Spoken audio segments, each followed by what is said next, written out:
Binge Audio. Ah non, Binge. Bonjour à toutes et à tous, c'est Vincent Manilève, très heureux de vous retrouver pour un nouvel épisode de NoTube avec l'équipe de Binge Audio. Je voulais vous remercier pour tous vos retours depuis le dernier épisode, on est très heureux que cette nouvelle formule vous plaise. Aujourd'hui, on va reparler un peu de ce cher Logan Paul que j'adore, on va parler surtout de collaboration entre youtubeurs. Et aujourd'hui, nous sommes avec la vidéaste Sophie Rich. Bonsoir.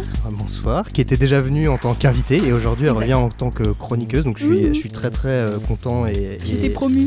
Et heureux voilà, de pouvoir t'accueillir à nouveau. Ça va ta semaine? Comment se porte ta chaîne? Tout va bien, ça va? Tout va bien. J'ai repris un petit rythme de vidéos hebdomadaires depuis... Enfin voilà, je me suis pris un petit peu de vacances. Et voilà, là c'est bon, je me remets dans le droit chemin. Tranquille quoi. De l'autre côté de la table, David Honorat qui a réussi à arriver ici après un petit accident de bus. C'est des choses qui arrivent, c'est dangereux Paris, il y a des accidents. Faites attention en vous baladant dans les bus. On va pouvoir maintenant, comme vous êtes prêts, vous êtes là, on va pouvoir commencer avec la première actualité du jour. Je vais appeler Internet et leur demander de me faxer les numéros de téléphone de toutes ces femmes. Alors, j'ai hésité, j'en ai parlé avec David, et je dis, est-ce qu'il faut encore parler de Logan Paul? Est-ce qu'il faut encore lui donner de l'espace médiatique avec la petite audience qu'on a? Mais étant donné que depuis la dernière émission, où on parlait surtout de sa vidéo de prévention sur le suicide, on disait peut-être que voilà, il va faire attention. Et entre-temps, il est revenu, il a refait des vlogs sur un rythme quotidien. Et là, vraiment, c'était absolument délirant. Enfin, moi, je me rappelle, j'avais des alertes sur mon téléphone pour voir cette fameuse vidéo. Et au bout de 3 minutes dans sa vidéo de retour, il est déjà en train de parler à ses fans et à leur dire écoutez, maintenant que YouTube me donne moins d'argent, s'il vous plaît, achetez mes fringues sur mon site. Faut m'aider à payer à ma maison. Sa maison qui, au passage, coûte 6,6 millions de dollars. Enfin, il m'a vraiment gonflé quoi. J'ai l'impression il est très attachant comme personnage. Non, j'ai l'impression qu'il a absolument rien appris. J'ai l'impression qu'au contraire, il veut continuer à creuser. Je vais juste vous faire écouter. Après, je vais demander votre réaction, mais je vais vous faire écouter un rapide extrait de sa vidéo. Start with okay, here we go. New year, guys, as you know, new me, new haircut, new merch, baby! Really though, we've been dropping fire, bro. This is a sexy outfit, even if it's soaking wet, who cares? And I know what you're thinking, Logan, are you really starting your first vlog back with a merch vlog? Okay. Yes, I am, because as you guys know, YouTube cut my AdSense in half. Thanks, YouTube, love ya. So, I am gonna need you guys to buy all my merch, Maverick merch, of course, so I don't lose my house. You know it, LoganPaul.com/shop, blue joggers, the black do a different shirt! Voilà, donc si vous entendez dans l'extrait des fois des musiques un peu bizarres, c'est juste que le montage est tellement psychédélique et bordélique que voilà, en fait, c'est avec les images on comprend un peu mieux. Voilà, Sophie, je me rappelle la dernière fois que tu étais venue dans l'émission, on parlait du YouTube Rewind et toi tu connaissais pas vraiment les frères Paul et depuis donc tu as découvert en un mois et demi t'as tout ça de manière condensée. Qu'est-ce que tu as pensé de ce retour alors le retour, juste le retour. Le retour au vlog ou même de manière générale ton sentiment officiel, une déclaration officielle. Je veux bien une déclaration officielle. Alors déclaration officielle, Logan Paul, je l'aime pas trop. Voilà. Répète ça, Logan. Sur son retour, sur sa façon de se comporter maintenant après la polémique. Mais je le trouve extrêmement orgueilleux. Bon, c'est une surprise pour personne. Sa pub, voilà, effectivement, donc YouTube lui a coupé un peu les vivres, mais bon, pas déconner non plus, il est pas à plaindre. Mais cette pub constante pour sa ligne de vêtements m'a rendu dingue. Les bruitages, le montage de ses vidéos, ça me rend folle. Enfin, le propos, sa façon de crier. Ce pauvre garçon est complètement hyperactif, mais plus quoi. Enfin, il se passe quelque chose, je sais pas. Donc voilà, je le découvre en même temps, je découvre son retour. J'ai l'impression que plus ça va, pire c'est. Qu'il essaie de faire des massages cardiaques à des poissons presque morts, ça me rend un peu triste. Et à l'inverse, il tasse des rats. Il a tasé un rat mort. Exactement. Aussi, voilà. Peut-être pour lui redonner vie. Peut-être que c'est une démarche altruiste, qui sait. Il est peut-être un incompris. David, toi, la dernière fois, dans la dernière émission, tu disais qu'il avait une tête d'ahuri. J'ai un peu ricané, mais là, en regardant ces vidéos, en regardant de plus près, tu t'en es rendu compte. Il est vraiment bête. Il a absolument rien compris à ce qui lui était arrivé, en fait. Bah ouais, je pense. Enfin, Après, peut-être qu'il essaye de se réinventer et de trouver comment continuer à se monétiser en dehors de YouTube. Donc, effectivement, vendre des vêtements et décliner sa marque, ça peut être une solution. À partir du moment où il va plus pouvoir monétiser directement ses vidéos avec de la pub extérieure, s'il veut continuer à capitaliser sur son audience, c'est un peu la seule solution. Donc, je pense que il va rester. De toute façon, c'est très difficile, à mon avis, pour lui. Je parlais dans la dernière émission du fait qu'il s'était créé une sorte de personnage. Je vois pas trop comment il peut changer brutalement son personnage, parce que l'audience qu'il a créée, elle suit ce type complètement débile qui fait n'importe quoi avec un montage un petit peu stupide, etc. Je pense que ça marche très bien sur les enfants. Et ce qui est un peu triste en même temps. Il a des fans adultes, il y a un papier que je vous recommande, c'est Amelia Tate, voilà, qui parle à des fans adultes, de trentenaires même, de Logan Paul, et qui eux ont plus d'argent pour acheter ces vêtements en fait. Ouais. Et simplement, alors peut-être qu'on va pouvoir revenir dessus et après on va essayer de laisser Logan Paul derrière nous. Il y a Casey Neistat, au moment où on enregistre, il vient de publier une vidéo, c'est un vlogueur américain, il vient de publier une vidéo où il a interviewé Robert Kinsell, l'un des big boss de YouTube. Donc on l'a regardé tous les trois avant de venir. Voilà, je sais pas ce que vous en avez pensé. Sophie, toi t'as accueilli ça comment en tant que vidéaste qui peut-être attendait des réponses de YouTube par rapport à certaines questions? J'ai trouvé la démarche de Casey Neistat plutôt cool, très intéressante en tout cas, d'aller interviewer le CBO comme le sandwich, sauf que de YouTube. Mais j'ai pas été satisfaite de toutes les réponses parce qu'il y a pas mal de langue de bois, évidemment. Ok, Robert Kinsell n'était pas au courant des questions, mais il avait clairement ses réponses.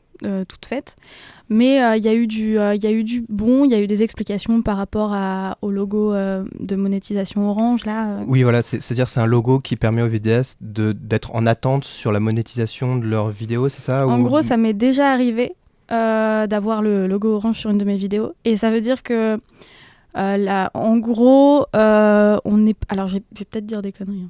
En fait, c'est que, je suis pas sûr, mais la vidéo est monétisée, et si à la fin du compte, la monétisation est validée, on touche l'argent plutôt que la suspension. Ouais, en gros, c'est une démonétisation, mais un peu par algorithme, un truc comme ça, et on a le droit de la contester, et il vérifie manuellement. Donc chez YouTube, il vérifie manuellement. Voilà, c'est une initiative pour pas qu'il y ait de démonétisation trop injustifiée, pour éviter un petit peu ce genre de choses.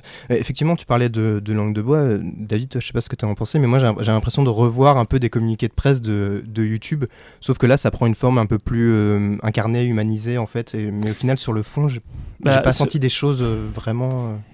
Alors déjà, comme la vidéo a été publiée juste avant l'enregistrement, je l'ai regardée en 1.5 en vitesse accélérée pour pouvoir la regarder à temps, ce qui la rend un peu plus marrante. Ce qui est encore plus marrant, c'est de la mettre en 0.5, comme ça on a l'impression que tout le monde est défoncé, mais j'avais pas le temps. Astuce. Merci pour les tuyaux. Et c'est beaucoup de langue de bois. Il y a 2-3 sujets qui sont évoqués, qui sont intéressants, notamment à un moment, il revient sur le fait que YouTube cherche à promouvoir les vidéastes féminines. Ce qui est un point intéressant, même si mais de où?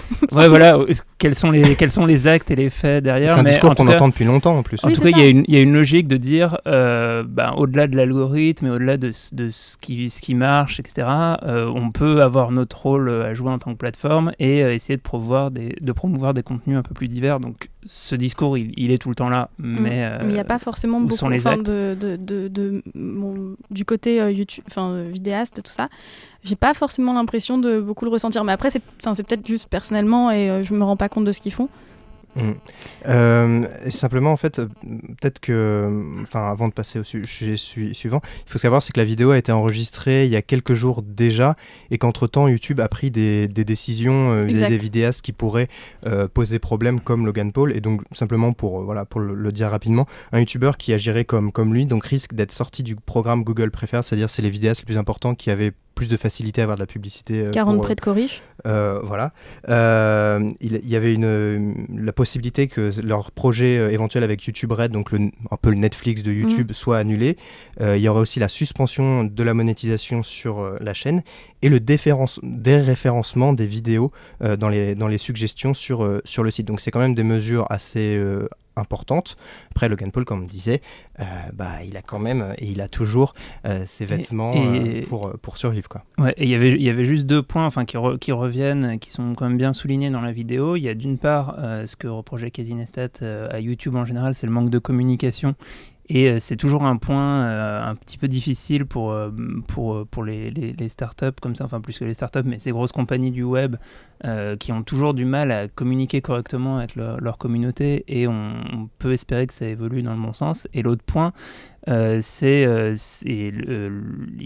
Robert Kinkel insiste beaucoup là-dessus, c'est le fait qu'ils sont dans le même bateau entre guillemets avec les youtubeurs, ce qui pour moi me paraît pas totalement faux. C'est-à-dire qu'il y a d'un côté la production de contenu et de l'autre côté les annonceurs, et que c'est dans l'intérêt de tout le monde que le contenu présent sur YouTube soit en adéquation avec ce que veulent les annonceurs. Et ce truc, ça paraît la langue de bois, mais en même temps ça me paraît réel.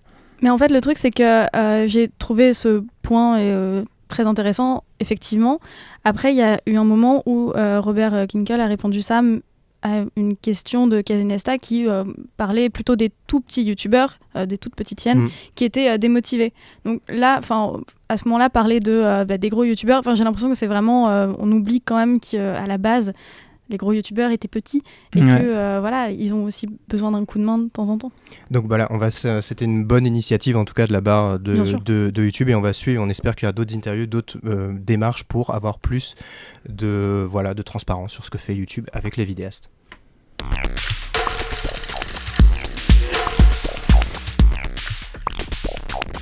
Alors, on va pas quitter tout à fait la famille Paul, mais je voulais revenir un petit peu quand même en France et dire un mot sur une vidéo d'Ibra TV, donc qui est célèbre pour ses pranks, ses chasses aux clowns, aux racketteurs et d'autres vidéos dérangeantes où il affirme dénoncer des michetonneuses. Il vient de publier une vidéo où il demande à ses abonnés s'ils aimeraient le voir défier dans un défi sportif, en gros, peut-être dans un match de boxe, Jake Paul, donc le petit frère de Logan, mais qui est tout aussi affligeant, je vous rassure. En gros, il a vu Jake Paul défier un youtubeur anglais et qui est également boxeur amateur, et il a envie de se mesurer à lui dans un match de MMA ou de boxe. Enfin, c'est un drama assez surréaliste, et on va écouter Ibra TV, on va écouter son idée. Je vais m'en prendre à un gros youtubeur anglophone, le frère de Logan Paul, Jake Paul. Ensuite, je vais m'en prendre à Logan Paul et ensuite à KSI. Donc voilà, fur et à mesure. Mais par contre, j'ai besoin de votre soutien, j'ai besoin de savoir ce que vous en dites. Si vous êtes d'accord avec moi, si je le fais ou pas. Donc voilà, vous inquiétez pas, je vais me débrouiller en anglais. Il va comprendre de quoi je parle. Donc Jake Paul, non je rigole, ça va venir après. Voilà. Alors, juste pourquoi peut-être une réaction rapide, j'ai pas envie qu'on s'éternise là-dessus, mais je voulais quand même un petit peu en parler parce que moi ça m'inquiète un petit peu. Clairement, il a envie de s'expatrier, le petit... le grand Ibra TV. Avec en plus le choix musical pour accompagner cette vidéo était parfait, c'était pas du tout dramatique, c'était vraiment tout en subtilité. Non mais bon, clairement oui, il a envie de marcher aux États-Unis et en Angleterre. Ce qui est marrant, c'est qu'il fait une vidéo de 5 minutes pour un truc qui tient en un tweet, quoi. Il répète 15 fois la même chose. C'est vrai. Et c'est un petit peu gênant. Ça accumule des vues. Mais moi, je trouve ça, il y a un truc marrant dans le fond, au-delà de la démarche qui est quand même assez débile, mais le côté de dire, franchement, je pense que la France c'est trop petit pour moi. Il faut que je m'ouvre à l'international. Il y a quelque chose de pas mal là-dedans. Et c'est vrai que, au-delà de la barrière de la langue, qui pour lui, je pense qu'il est prêt à l'affronter, cette barrière. C'est dommage que on n'ait pas davantage d'initiatives de youtubeurs français qui visent l'international. C'est vrai. Et ça, c'est... Peut-être qu'il va ouvrir la voie, je ne sais pas. C'est vrai qu'Ibra TV, comme il propose des pranks, donc des caméras cachées, ce genre de choses, il traduit souvent le titre en anglais. Il y a une vraie démarche. Et puis ses inspirations sont russes, sont américaines, etc. Donc voilà, c'était pour faire une petite parenthèse. Citoyen du monde. Je pense que je vais tenter de faire un bras de fer avec Zoéla pour m'expatrier aussi à l'étranger, parce qu'il n'y a pas de raison. C'est une bonne piste. Il faut viser le marché international. Bien sûr. Simplement, moi j'espère que cette intrusion potentiel d'un frère Paul ne va pas gangréner la France. Gangréner la France, exactement.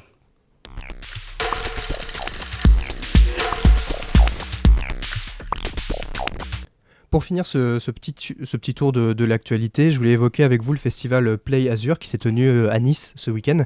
Donc c'est un festival qui réunit des vidéastes. Il y en avait une quarantaine en gros. Donc il y avait Lucien Men, Asiatomic, Cyrus North, le Café des Sciences aussi qui réunit pas mal de vidéastes super intéressants. Et il y avait aussi des vidéastes qu'on a conseillés comme Manon Bril ici dont on a déjà un peu parlé. Donc le but évidemment de ce genre de festival en France, c'est de pouvoir briser un peu l'écran de l'ordinateur, du smartphone et de permettre à des fans de rencontrer leurs vedettes préférées. Et puis il y a aussi des conférences, des ateliers. Et je voulais profiter de ce festival pour vous demander un petit peu à tous les deux, qui avaient une expérience, je pense, très différente, David, tu me diras, mais des festivals de youtubeurs. Toi, Sophie, en tant que vidéaste, qu'est-ce que tu penses de ces événements qui sont quand même assez particuliers, je trouve? Alors c'est bizarre, disons que j'ai un point de vue un peu extérieur parce que j'ai jamais été invitée. La seule fois où j'ai été invitée, c'était pour la Néocast numéro 2 qui n'a pas eu lieu malheureusement. Qui était à Strasbourg, hein, c'est ça? Ouais, mais j'y suis parfois allée en +1, donc dans certains festivals, donc le Japan Tour Festival et la Néocast le premier. Et en fait, je trouve ça super de pouvoir briser la glace et parler directement à ses abonnés et faire des rencontres et puis des conférences, tout ça. Enfin, je trouve ça top.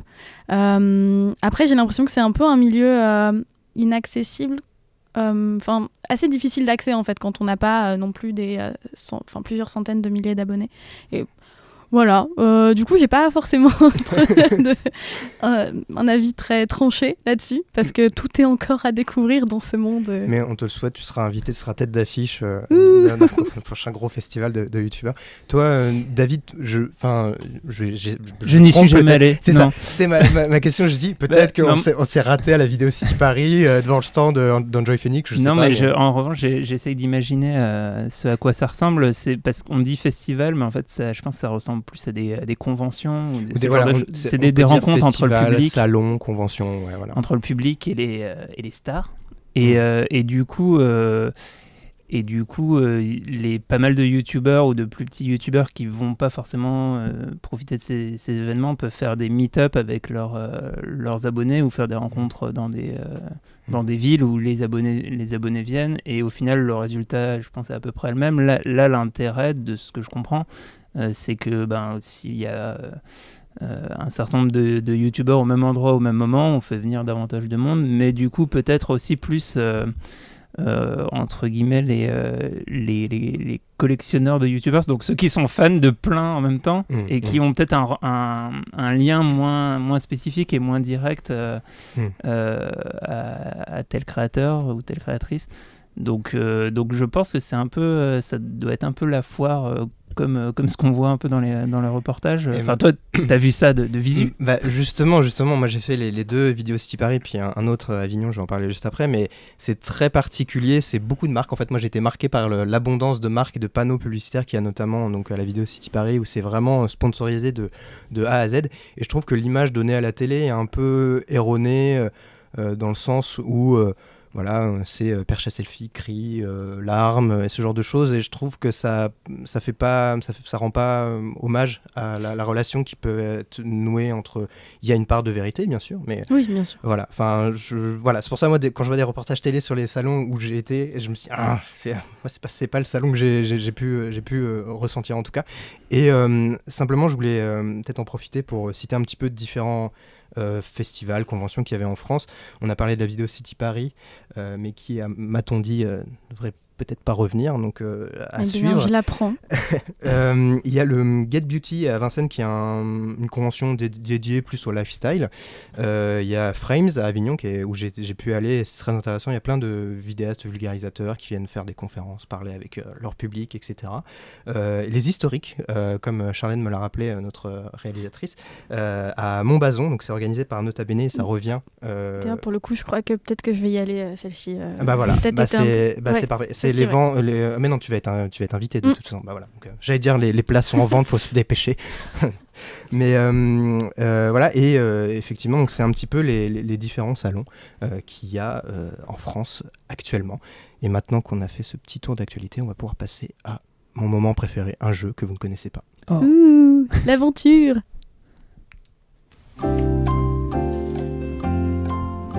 Norman dans l'ambiance? Alors, aujourd'hui, j'ai décidé, parce que ça va être en rapport avec le thème, donc les collaborations entre youtubeurs, et je vais vous donner en fait 2 noms de vidéastes, et vous devrez me dire si selon vous ils ont fait des vidéos ensemble ou pas. Vous êtes prêts? Tout à fait. Ça va faire appel à votre culture YouTube, mais vraiment de manière intensive. Il va falloir aller chercher loin parfois. D'abord, Kevin Tran, du Rire Jaune, et Sananas. Ah, mais Fait. oui, ça a été fait. Plusieurs fois. Même. Ça a été fait. Vous êtes... Ok. Oui, tout à fait. Parce que je pense qu'ils sont même très bons amis dans la vie. Ils ont même fait une vidéo où genre, ils répondaient sur les rumeurs comme quoi ils seraient en couple. J'avais regardé cette vidéo avec attention. Bien sûr. Deuxième duo, Thibaut InShape et Y Penser. Faux. T'es sûr? Ouais. Ouais, ça me paraît... Non, j'y crois pas. Non, je pensais réussir à insinuer un doute, mais tant pis. Norman et Ibra TV. Attends. Moi, je dirais que c'est vrai. Oui. En fait, C'est vrai? Oui, c'est vrai. Ouais. Il apparaissait très rapidement pendant 3-4 secondes dans sa vidéo pour les 10 millions d'abonnés. Donc, ce qui est en soi une consécration. Dans la vidéo de Norman. Dans la vidéo de Norman d'accord. pour ses 10 millions d'abonnés. Okay. Oui, Ibra TV n'a pas encore 10 millions d'abonnés. Oui, mais je crois que j'ai vidéo. même vu une vidéo d'Ibra TV où il dit qu'il a rencontré Norman et qu'il trouve qu'il est très sympa. Tu regardes vraiment toutes les vidéos d'Ibra TV, c'est incroyable. Ouais. Maintenant, Big Flo et Oli et Natou. McFly et Carlito, oui, ça c'est bon. Moi, je dirais que oui. Alors, parce que c'est vrai que dans la vidéo des 2 millions d'abonnés de McFly et Carlito, il les contacte par téléphone et Natou est dans la vidéo, donc c'est une forme de collaboration. Excellent. Alors, je vais pas accepter ça. J'ai dit non parce que justement je voulais vous piéger, je voulais chercher un youtubeur qui n'avait pas fait de vidéo avec Big Flo et Oli et c'était pas facile parce qu'ils ont à peu près tous fait des vidéos avec eux. Et effectivement, je suis désolé David. Donc c'est un peu... Point bonus. On verra. J'ai piégé le master. T'as piégé le maître des jeux. Autre vidéo, Ludovic. Je crois que Logan Paul, il a jamais fait de vidéo avec Big Flo et Oli. Pour l'instant. Mais attends, on va peut-être en parler juste après. Il a fait le SNL, j'y repensais tout à l'heure. Oui, avec Gad Elmaleh. Le SNL français. Attends. Si. Il était invité dans la version française. Il a ce côté, oui. C'est une vidéo horrible. Ludovic et David Lafarge Pokémon. Ouais, allez. Moi, je dirais non, juste pour faire la diff. Alors non, mais précisons que Ludovic a sorti une vidéo, il mettait featuring David Lafarge Pokémon, mais en fait c'était juste un espèce de poupée ressemblant à un personnage bizarre où il y avait marqué David Lafarge Pokémon, donc en fait oui, non. bien sûr. Donc voilà, c'était un prank. Le titre de la vidéo a changé d'ailleurs après, je sais pas trop pourquoi. Mais comment il va David Lafarge? Est-ce qu'on a des nouvelles ou pas? Faut suivre, il a un nouvel appartement, je crois que ça va, il se remet progressivement. Ouais, c'est vrai que depuis la dernière fois, il fallait ouais. qu'on fasse un petit update. Et enfin, pour terminer, Logan Paul et Mr V. Oui, bien sûr. Ah bon Je l'ai pas. Alors vraiment, je bluffe un peu parce que j'ai rien vu de tel, mais comme Mr V a passé beaucoup de temps à Los Angeles. Ouais, il a fait des vidéos avec des Américains. Mais moi, je dirais non. Alors, vous avez un peu tous les deux raison, parce que c'était pas une vidéo YouTube en soi, c'était des vidéos Instagram. Oui, bon. Voilà, où tous les deux, on les voit très joyeux, et moi, ça m'a donné un petit coup de nostalgie, c'était l'innocence. Dans le Rewind, non. Okay. Désolé. Okay. Moi, je pense que voilà, à chaque fois, je vais déclarer que c'est un match nul, puis comme ça. On est bien sorti. Tout le monde, on était pas mal. Comme ça, tout le monde est content. Il y a des gens qui donc regardent d'autres gens en train de jouer. Voilà. Faut vraiment rien avoir à foutre de sa vie, quoi. C'est ça. Bien fait le monde en 2014, Antoine. Je n'en veux pas. Je n'en veux pas de ce monde. La France a peur. Donc voilà, vous avez compris, avec ce petit jeu, on va parler des collaborations entre vidéastes. Alors, je te connais un peu, David. Les jeux de mots sur ce mot qui a longtemps souffert d'une image particulière qui nous en renvoie France. aux heures les plus sombres.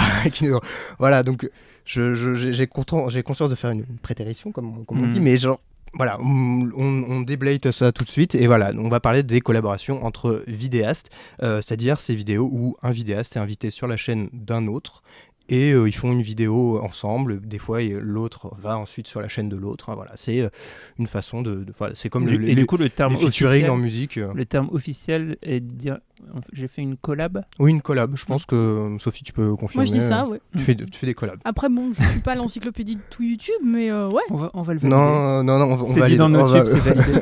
c'est validé. Tout simplement, pour vous, vous en pensez quoi de ce concept, toi, Sophie, en tant que vidéaste, qu'est-ce que... Moi, je suis pour. De manière générale, je suis pour. C'est travailler avec des gens dont on admire le travail sur sa chaîne et sur la chaîne de l'autre, non seulement à des fins... de manière en termes d'aventure humaine, c'est bien, si je peux me permettre Déjà, cette c'est pas expression. mal. L'humain avant tout. L'humain avant tout. Et puis aussi, ça permet effectivement de faire un vase communicant des abonnés, quoi. Si les abonnés ont bien aimé l'invité, ils vont aller s'abonner à sa chaîne et vice versa. Et du coup, ça aide à développer la chaîne. Alors justement, David, tu pourras me dire ce que tu en penses, mais c'est vrai qu'un des objectifs de ces collaborations, c'est de pouvoir faire grossir son nombre d'abonnés aussi. Bah ouais, je pense clairement. D'ailleurs, c'est pas du tout un truc inventé pour YouTube. Dans plein d'autres domaines, ça existe. L'idée, c'est de bénéficier des notoriétés de chacun pour faire quelque chose de plus gros. Comme Whitney Houston et Mariah Carey quand elles ont fait un duo, finalement. Exactement, comme les feats, comme les duos, comme au cinéma, les univers étendus où on mélange les personnages. Exactement, les Avengers, on peut y aller.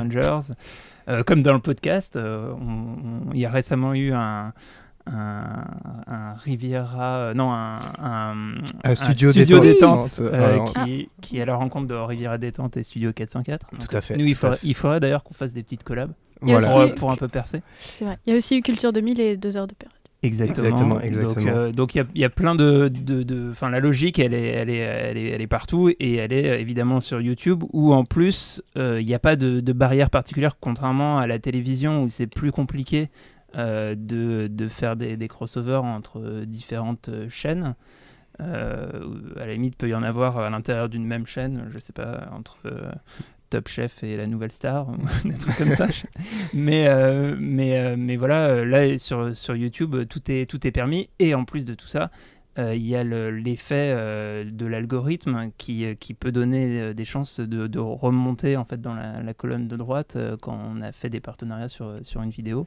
Et donc il y a une vraie logique, il y a un truc qui incite à se croiser dans tous les sens. Alors tu disais sur Internet il y a beaucoup de liberté, mais je sais pas, peut-être que Sophie tu peux en dire un mot, mais c'est vrai que et on a parlé des networks, mais les collaborations entre youtubeurs, entre vidéastes sont facilitées quand c'est au sein du même network, ou des fois sont peut-être plus compliquées quand c'est deux networks différents. J'ai déjà eu c'est vrai qu'on voit souvent Squeezie passer dans une vidéo de leurs bureaux sont littéralement à côté. J'ai pu aller les visiter rapidement. Je pense que c'est plus une question de géographie des bureaux en vrai, parce que moi je vois les 3 collabs que j'ai faites. Il y a eu celle avec Fanific parce qu'on en avait envie et parce qu'on se connaissait et que voilà. Il y a eu celle avec Frank Ropers où vraiment on s'est croisés au YouTube Space, on a discuté et il y avait en fait le truc c'est que j'ai pas envie de penser collab seulement pour penser chiffres, pour penser faire grossir les abonnements, et c'est pas du tout de la langue de bois que je fais, c'est vraiment moi en tout cas la collab je la pense parce que c'est soit des gens que j'aime beaucoup humainement et on va bien se marrer et nos abonnés vont se marrer, ou des gens qui vont apporter quelque chose à ma chaîne, genre la vidéo que j'ai faite avec Frank Ropers sur le self-défense, pardon pour le bruit de bouche. C'était, je pouvais pas la faire sans lui, quoi. Je pouvais la faire avec un autre pro du self-défense, mais... Il apportait quelque chose de spécifique Exactement. à lui, et en même temps qui était bien dans l'univers de ta chaîne. Ouais. Alors...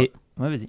Non, vas-y. Non, j'allais justement relancer là-dessus parce que je trouve ça marrant. On a vu qu'il est passé chez pas mal d'autres youtubeurs et du coup, je me demandais, est-ce que lui avait une stratégie particulière ? En plus, ça bénéficie plutôt à lui.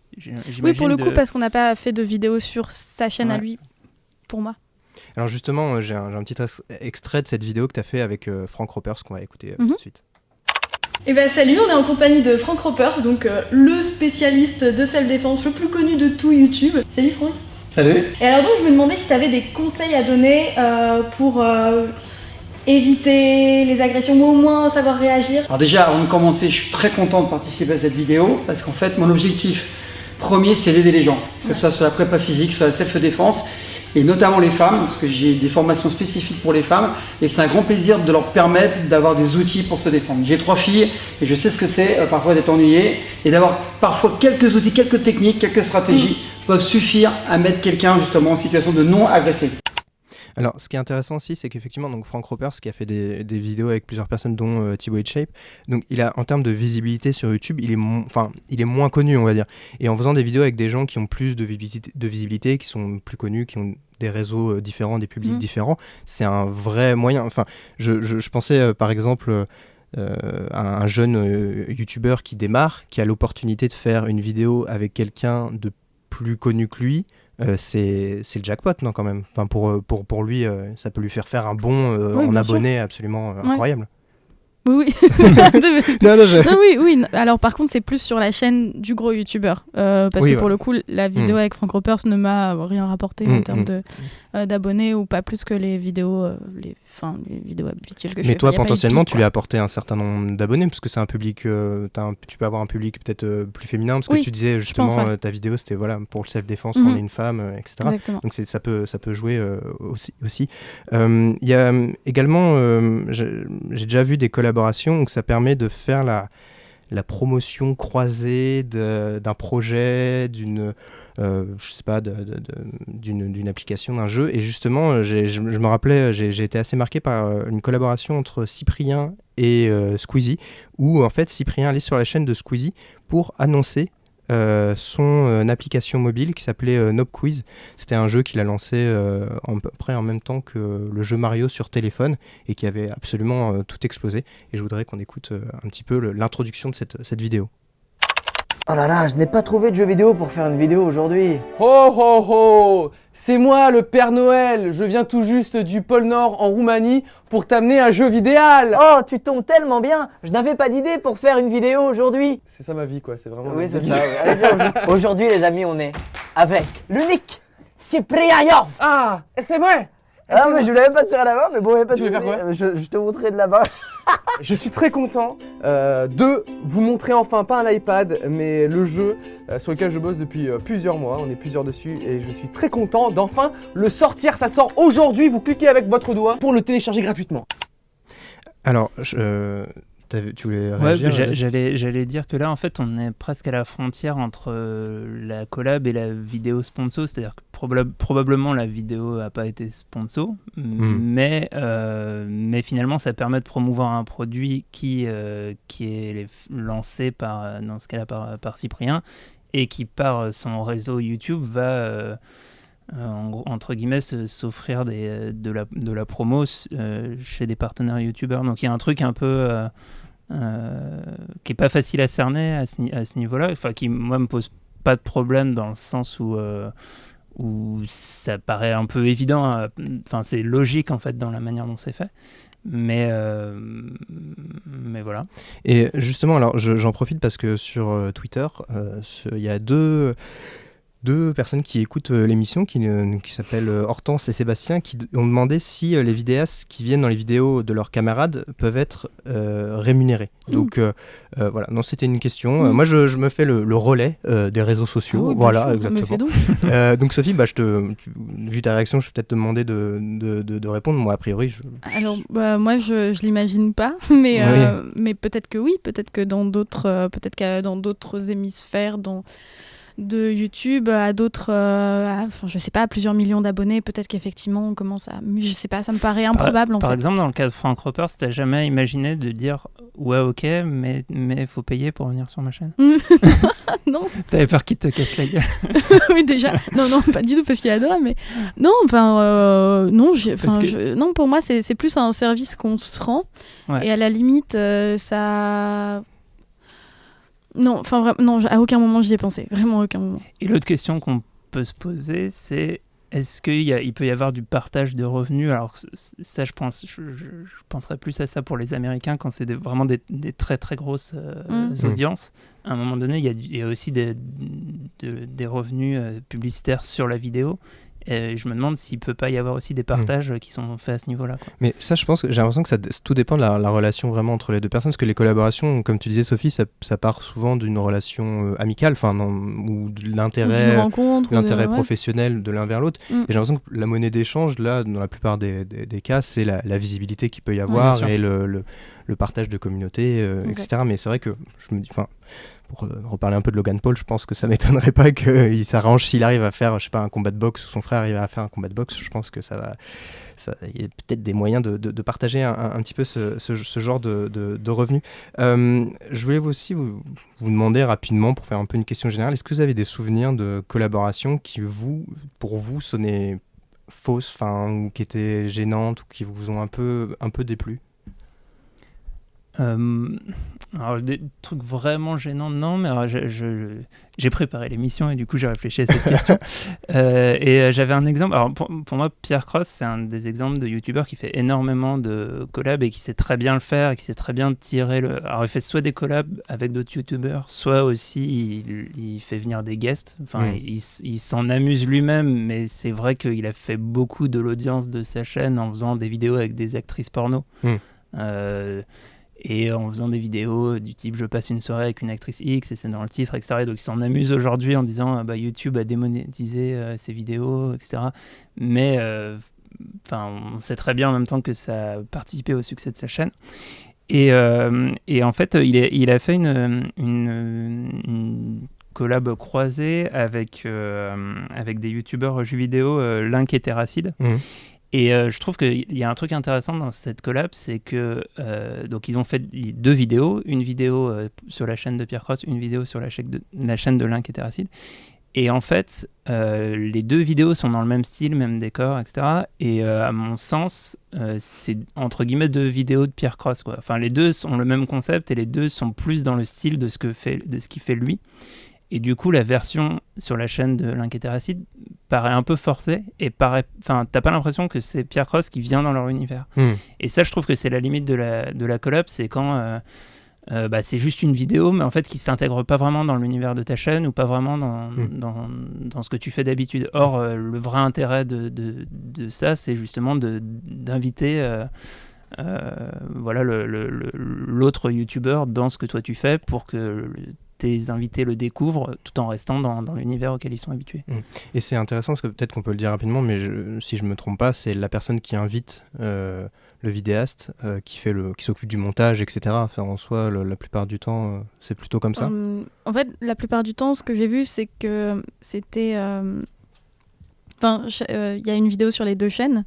Et donc en fait, moi en tout cas c'est comme ça que ça s'est passé. On arrive soit avec sa caméra ou juste une carte SD et ensuite chacun repart de son côté avec faire son montage. Voilà. Okay. Toi Sophie, donc en termes de vidéos, de mauvais souvenirs de collaboration entre vidéastes, t'en as... Non, vraiment. Vraiment Non, je vais pas de... Ah ouais. Non, peut-être que j'avais été un peu pas gênée, mais j'avais pas trop compris l'espèce de collab, mais sans être vraiment une collab entre Lisandre, Nado et Norman. Enfin, j'ai pas envie de me fâcher avec eux. Mais effectivement, c'était bizarre. Lisandre était en arrière-plan et elle disait pas grand-chose et juste de temps en temps, elle twerkait. Et j'ai rien contre le twerk, elle le fait très bien. Et puis, elle avait fait en retour un vlog avec Norman dedans et du coup, c'était une collab sans en être une et c'était... ça m'a fait genre... j'ai pas trop compris. Alors... pour ma part, moi, c'est juste une vidéo entre Mad Podcast et un des vidéastes qu'il avait plagié, Motoki, où ils se réunissaient à Paris, où il lui faisait visiter Paris. C'était assez gênant et ça finissait sur un plan très gênant, soi-disant au Moulin Rouge, où il y a une jeune femme qui dansait, on voit ses fesses en gros plan et les deux sont contents, ils sont réconciliés parce qu'une jeune femme danse pour lui. Voilà, enfin je veux pas donner plus de détails, je vous encourage pas à aller la voir, etc. Je pense que je vais aller la voir quand même, pardon. Simplement, j'ai une dernière question par rapport à tout ça. Est-ce que vous pensez qu'on peut percer sur YouTube sans faire de collaboration ? Est-ce que on peut exploser sur YouTube, sur cette plateforme? Sûrement que oui.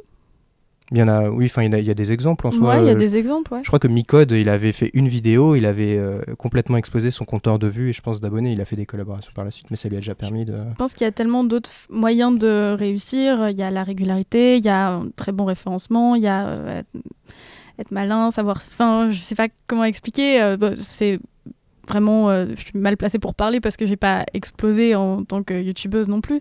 Mais je pense que les collaborations c'est un bonus, mais c'est pas le succès de quelqu'un ne peut pas résider là-dessus, quoi.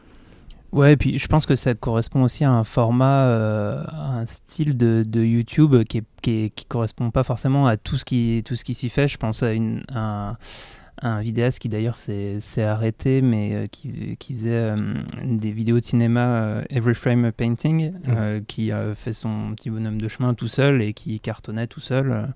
Donc ouais, il y a toujours moyen, mais c'est sûr que c'est un bon boost et on voit, on en a parlé dans de précédentes émissions, ce que fait le Pérave qui est bien propulsé par McFly et Carlito.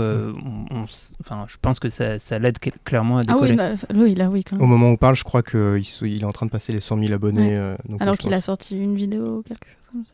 Quelques vidéos, mais ça s'est accéléré, mais clairement, enfin voilà, il y a une sorte de Oui, rampe de lancement qui ça. l'aide à décoller. Et il y a le travail et puis le talent. Et voilà. Bien sûr. Et puis il y a un autre moyen, c'est les clashs, mais je pense qu'on en parlera une autre fois. Il y a quelques années, vous vous en souvenez, les spécialistes annonçaient l'arrivée d'une nouvelle société en réseau. Eh bien, au vu des chiffres, on est encore loin du compte. Internet qui reste largement réservé aux catégories dites supérieures. Faux! Comme d'habitude, on finit cette émission avec une petite recommandation de chaîne qu'on a envie de valoriser. Donc, Sophie. Bah, moi, direct, je pense à Fanific parce qu'elle vient de sortir une vidéo et du coup, j'ai hâte d'aller la voir. J'ai vu la vignette tout à l'heure. Qu'on a reçu d'ailleurs il y a quelques épisodes ici, qu'on aime beaucoup. Voilà. Oui. David? Moi, je voulais recommander une chaîne qui s'appelle Culture Porn. Ça n'a aucun rapport avec le porn, mais bon. Oui, c'est ce qu'on dit. Ça n'a aucun rapport avec. David, c'est de la culture. Et donc, c'est un jeu. Mais en plus, c'est marrant. Je vais essayer d'expliquer un petit peu. C'est un jeune Belge. Donc, la chaîne a à peu près 13 000 abonnés. Là, ça parle essentiellement de ciné, de séries, de jeux vidéo. Et dans le à propos de la chaîne, il explique qu'il veut essayer d'être le plus bienveillant et le plus passionné possible. Et du coup, il y a un truc un peu marrant dans le ton qu'il a qui est extrêmement bienveillant. Il a un ton très doux, à toujours un peu chercher ses mots, enfin avoir une sorte de précision là-dedans, et qui en même temps strié parfois de petites vulgarités ou de presque de langage de Jones, alors il est jeune, je pense qu'il a une vingtaine d'années, qui paraissent presque à côté. Et du coup, je trouve le nom de la chaîne, ce côté de mettre porn dans le nom alors que ça n'a rien à voir avec ça, ça correspond un peu au caractère de cette chaîne et qui du coup fait des montages et des analyses, des trucs assez intéressants. Il y a notamment eu récemment des vidéos sur Eric Judor ou Quentin Dupieux. Et puis donc pas mal de trucs sur les jeux vidéo avec un ton que je trouve effectivement incroyablement bienveillant et qui me fait rire à ce niveau-là en fait. On peut être que bienveillant avec Eric je recommande de toute façon.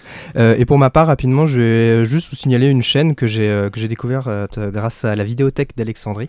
Donc ça s'appelle le marque-page et c'est dédié à la littérature. Donc via un petit personnage animé. Donc l'auteur reprend des classiques, il les explique et moi j'ai été touché par une vidéo sur Gérard de Nerval que j'aurais adoré avoir vu pour m'aider en TD à la fac parce que c'était vraiment un traumatisme le lundi soir à 19h dans une petite salle. Je ne comprenais pas grand chose à cet homme. Donc ça s'appelle le marque-page et puis il n'y a pas longtemps ils ont lancé un nouveau format pour parler des adaptations des œuvres littéraires au cinéma et à la télévision. Donc allez voir.